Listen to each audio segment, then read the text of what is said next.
Hello mga ka-offloader sa Pinas Market. Welcome back to my channel. May nag-welcome back ba? So, di bali, tuloy-tuloy pa rin ang gawa natin ng videos, ano? Balag, walay manood, walay mulantaw. So, gawa tayo ng special edition na isang stocks na ating tingnan, ano? Balikan, tingin ay ang Pure Gold. So, last one day ago, mayroon tayong videos na si Pure Gold may target price na 55 sa thumbnail natin, ano? So, ano nangyari kanina kay Pure Gold? Kumusta mos? Kung bago ka sa aking channel, napadaan to sa iyo ang mga videos ko. Huwag naman kalimutan mag-subscribe. Pakipindot ng subscribe kay Uploader sa Pinas Market. So, si Pure Gold ay ang ano niya, galing siya sa gumawa, nabuo niya yung cup, yung ano na yan, no? Yung itong ano na yan, yung parabolic. Ito, yan yung cup na nabuo na niya, ano? Yan. Tapos gumawa siya ng hawakan, ito yung hawakan. Kaya nagkunso-kunso siya dito sa presyo na to, na ganyan-ganyan siya, diyan. Yan yung hawakan niya. So, after niya na-break ang hawakan, ay umangat na naman si Pure Gold, ano? Ito, na-break niya yung hawakan. Tapos, meron siyang ginawang bullish plug na maliit dito. Yan, oh, bullish plug yan sa isang linggo. Kanina, humataw siya eh. So, yun nga, yung huling ano natin, nahataw siya dahil gumawa siya ng bullish plug. So, ito, 50. Yung hataw niya yan, yun. Ito galing yan dito, saka dyan, yung plug na yan na binubuo. So 50. Pero ang long term talaga target price nito ni BDO is 55, 47, 57. Yun yung target price niya, no. Pero mas may ano pa tayo, mas malaki pang nakikita ko. Dahil nga bumuo siya ng tawag niyan, yung cup na yan. So, pag sukatin mo yung cup na yan, dalhin mo dito sa breakout niya, ang target price niya is nasa bandang almost 70.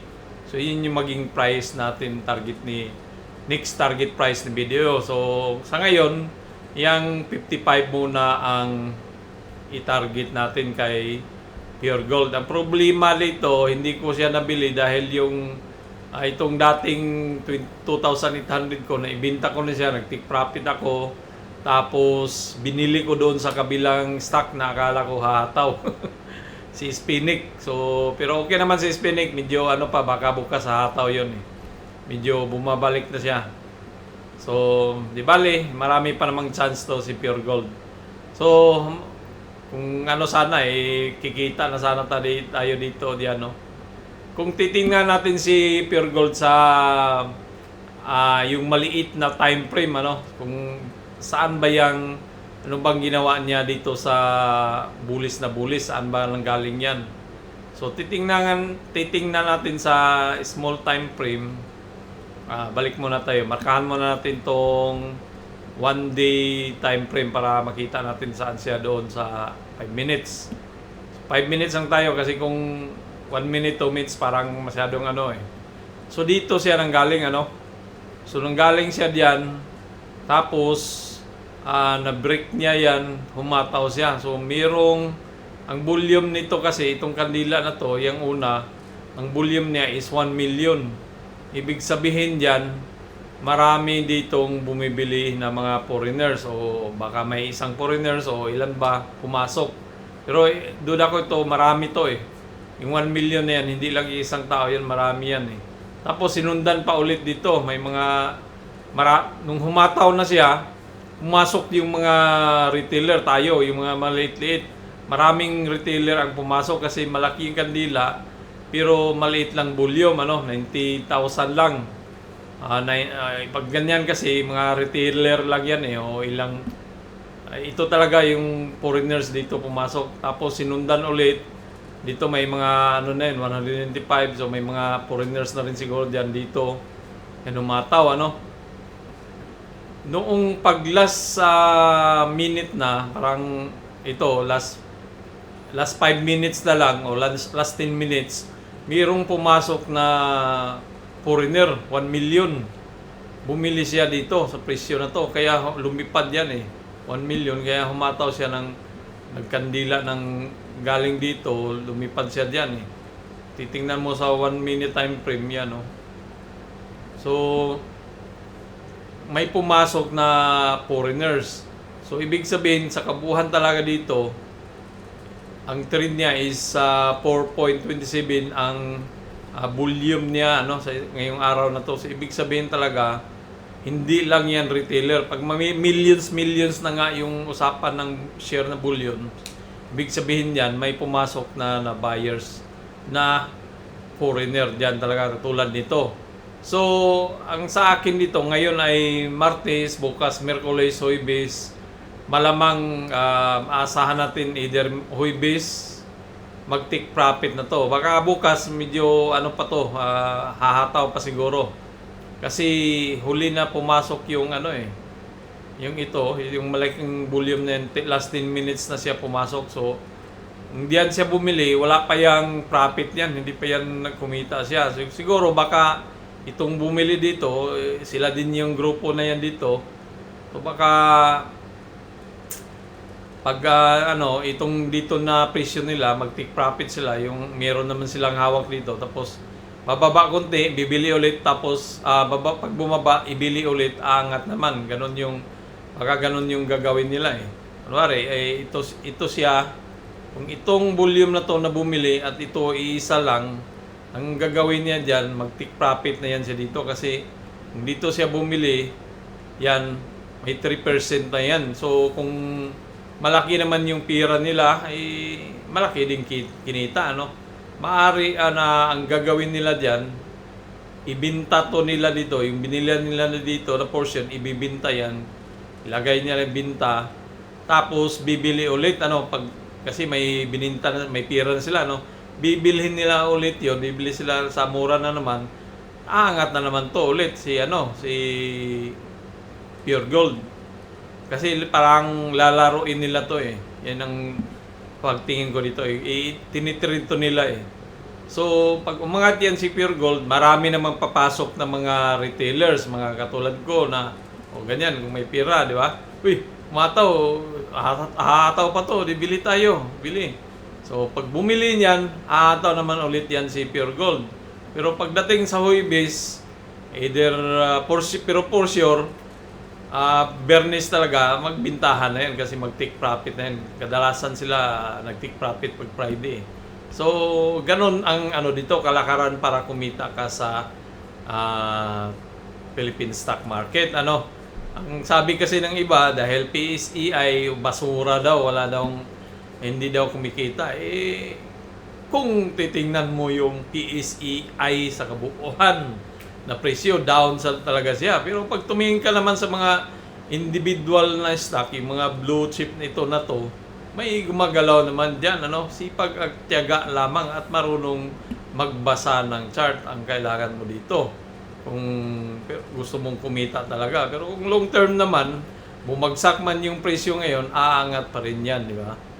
Ganun lang yan dito eh. Ang iba kasi gusto ka agad na pagbili, yayaman, kikita ka agad, yayaman. Ganun yung instant eh.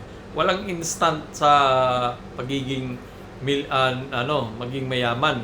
Tingnan mo yung mga malaking negosyante, saan nanggaling yan sila sa Pinas? Nag-umpisa yan sa maliit. Dahil sa sipag, sa tiyaga, yan umasinso, umaangat, So, ganun ang gawin natin dito sa Philippine stock. Maghanap-hanap tayo ng tapos pag kumita na, take profit, bili ulit, ganun yun, mas madali ang kitaan. Di ba? Pag nagnegosyo ka, buy and sell na negosyo, mas malaki ang kinikita nila. So, i-apply natin yung principle dito. So, si Pure Gold, ang natin dito kay Pure Gold ay target price niya dahil 55 naman target price ng ating mga broker. Yan, 50, 57 si TradingView ay magkano naman ang kay TradingView. 53 yung target price niya. Sa atin, dito tayo sa 68, 70. Pero sa ngayon, dito lang muna muna natin yung 55. Maintain muna tayo sa 55 dito. Yan, ang target price natin. So, kung kailan maaabot yung 55 na yan, titingnan natin to, ano. Bullish na bullish plug talaga si ano eh.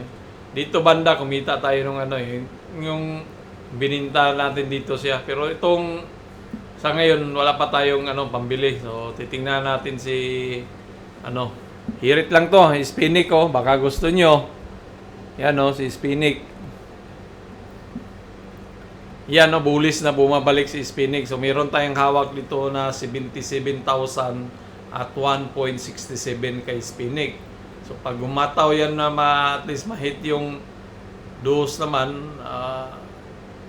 o bakit itong ano, 5% na 1.72, ma-hit niya yan, may pira na yan na kikitain natin, di ba? So ito, ang kailangan lang talaga ni Hispanic, i-break yan eh. Yan oh. Pag na-break yan ni Hispanic, may pag-asang umataw na yan doon. So last natin ano kasi dito, so titingnan natin sa 30 minutes time frame naman si Hispanic. So yan. So ito, ilipat na lang natin diyan para markahan na dito yung huli nating ano, vlog ano.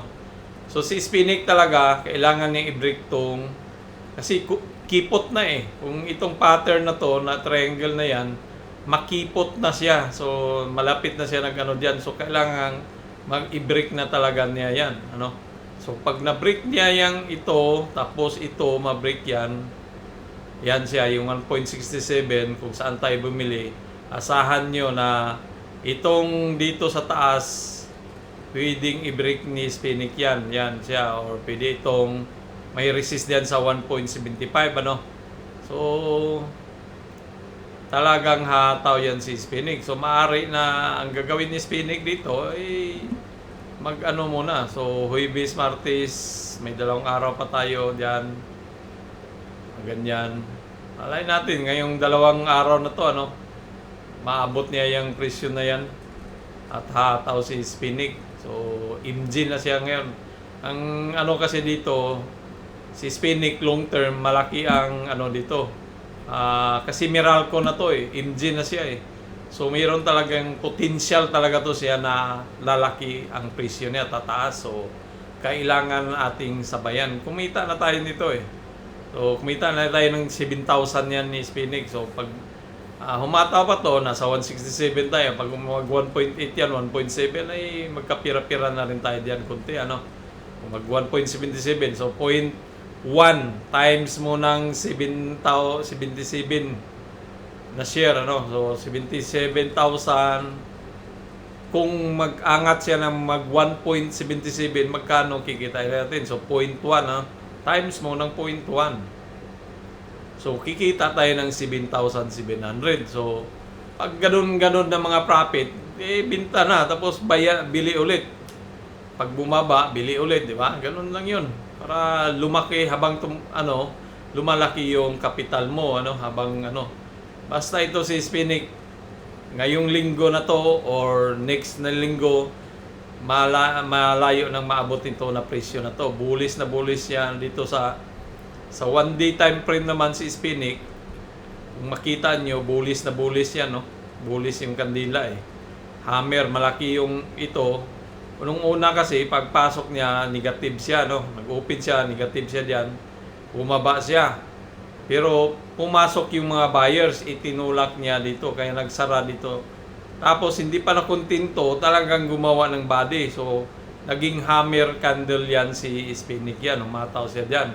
Kaya tapos kipot na yung ano, so talagang may chance to na ngayon bukas, sa kalawa o sa may 3 araw pa tayo na maging bullish si Hispanic ano. So titingnan natin. Nung last Wednesday, dito, 29 April Wednesday, saan pang Wednesday? Dito siya naglaro. So, ngayon, titingnan natin to. So, ito yung pagmasdan natin sa ngayong linggo o sa darating na linggo, si Hispanic at saka si Pure Gold. So, yan po ang ating special stock ngayong araw na to. Maraming salamat po sa inyong pagpanood. Huwag kalimutan mag-subscribe kung hindi ka pa nakapag-subscribe. Adios mi amigos, mi amigas, babus.